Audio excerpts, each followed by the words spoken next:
Hello बच्चों, science 1 part 4 विद्युत धारा का प्रभाव से संबंधित संख्यात्मक प्रश्न पढ़ेंगे। इसके पहले के वीडियो में इससे संबंधित सूत्र आपको भेजे गए हैं। पहले आपको उन सबको अच्छे से याद कर लेना है।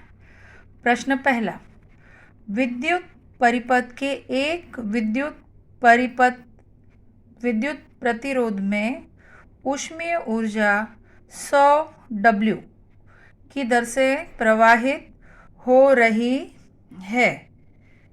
विद्युत प्रतिरोध कितने ओहम होगा? विद्युत धारा 3A प्रवाहित हो रही है।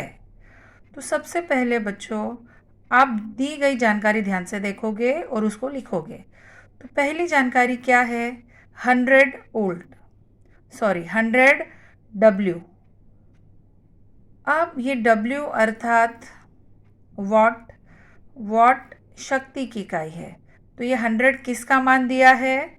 शक्ति का मान दिया है। तो सवाल में मैंने 100 को राउंड किया और उसके आगे लिखा P। उसके बाद दूसरा मान है 3A। A अर्थात एम्पियर के लिए अक्षर दिया जाता है, तो ये एम्पियर है अर्थात विद्युत धारा की इकाई है, अर्थात 3A विद्युत धारा का मान है। तो विद्युत धारा के लिए अक्षर है I।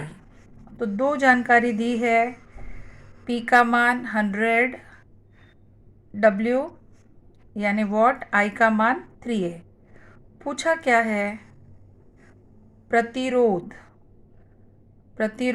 के लिए R प्रतिरोध क्वेश्चन मार्क।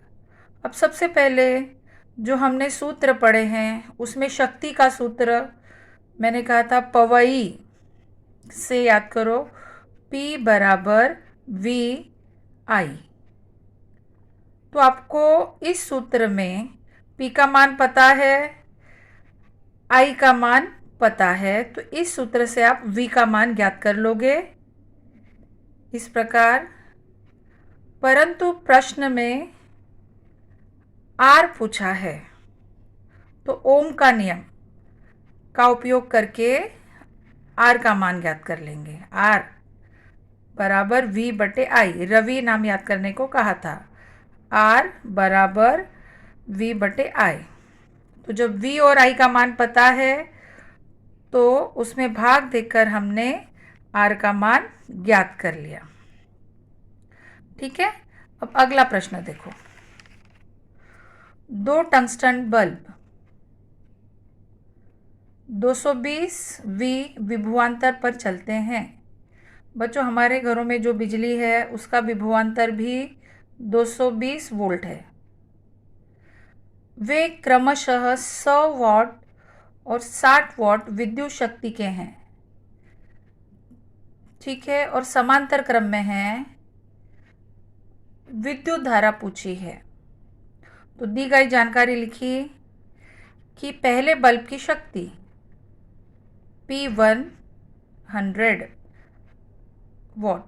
वाट यानी शक्ति, दूसरे बल्ब की शक्ति 60 वाट और इनका विभवांतर 220 वोल्ट।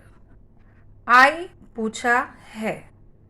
तो बच्चों, P दिया है, V दिया है, I पूछा है, तो इनसे संबंधित शक्ति का सूत्र क्या बनता है? पवई। P बराबर V गुणे I। लेकिन दो शक्ति दी है तो दो बार हम I का मान ज्ञात करेंगे। समांतर क्रम में विभवांतर समान रहता है, तो I क्या होता है? P बटे V। तो I1 P1 बटे V, I2 P2 बटे V। तो इस प्रकार I1 का मान ज्ञात कर लिया, I2 का मान ज्ञात कर लिया, और कुल विद्युत धारा समांतर क्रम में विद्युत धारा जोड़कर प्राप्त कर लेते हैं। तो विद्युत धारा जोड़कर प्राप्त कर ली, तो ये फाइनल आंसर।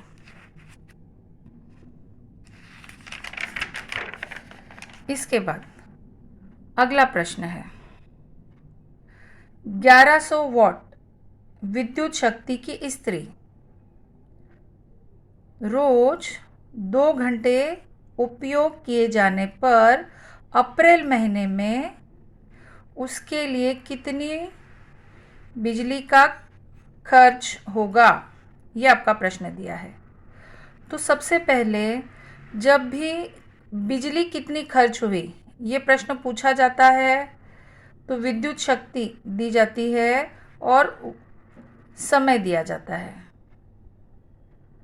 ठीक है, आपको नोट क्या करना है कि जब भी बिजली का खर्च पूछा जाए तो विद्युत शक्ति को किलोवाट में बनाओ, वाट को किलोवाट में रूपांतरित करो और समय को घंटे में रूपांतरित करो। समय एक्चुअली घंटे में ही है तो आपको इस शक्ति को किलोवाट बनाना पड़ेगा, यह ध्यान में रखना है।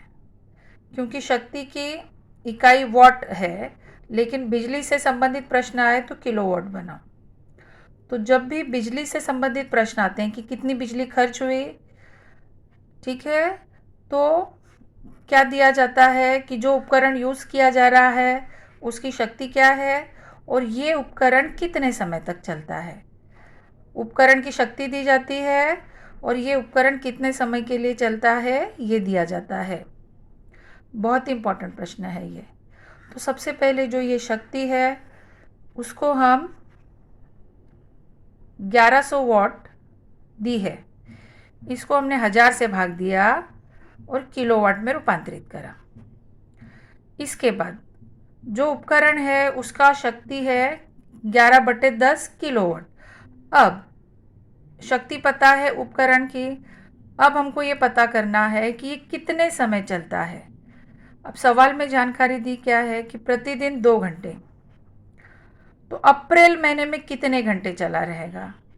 प्रतिदिन 2 घंटे चल रहा है तो अप्रैल महीने में 30 दिन होते हैं, तो पूरे अप्रैल महीने में अर्थात 30 दिन में कितने घंटे चलेगा, 30 गुणे 2।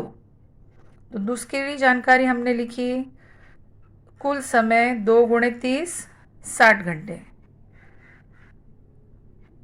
ओके, अब सूत्र बहुत ही आसान सूत्र है कि कितनी बिजली खर्च हुई, खर्च की गई विद्युत ऊर्जा।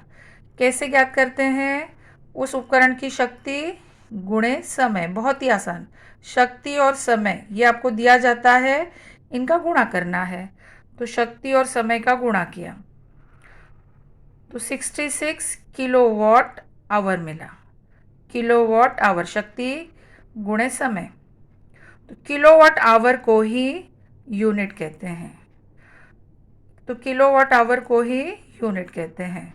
तो कितनी ऊर्जा खर्च हुई, 66 यूनिट। और कितने पैसे खर्च हुए, 1 यूनिट के लिए 5 रुपये, 60 यूनिट के लिए 60 गुणे 5 330 रुपये। ठीक है बच्चों, तो इस प्रकार के सवाल को आपको पढ़ना है। Wish you all the best.